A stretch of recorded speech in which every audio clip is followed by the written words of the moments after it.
Pemirsa Dinas Pertanian Gianyar mewalini capang pemargin vaksinasi penyakit mulut dan kuku PMK ring ternak sampi. Warsani mangkin vaksinasi PMK Kelimbakang ring Banjar Tangkup Miwah Banjar Mumbi, Desa Pupuan Kecamatan Tegalalang.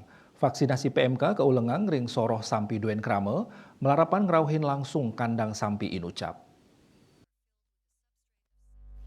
Ketua Tim dari UPTD Puskeswan 2 Gianyar Dr. Hewan Ketut Arya Sengodarang, pemargin vaksinasi PMK sampun kelaksanayang oleh 14 petugas saking UPTD Puskeswan 2 Gianyar sane kapah dados kalih tim. Vaksin sane kaanggen inggih punika Soroh Aftosa.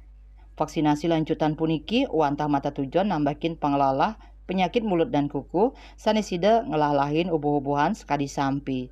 Ternak sampi sani sampun keni panglalah virus PMK madui ceciren sekadi tenyak ngamah miwah mabuh.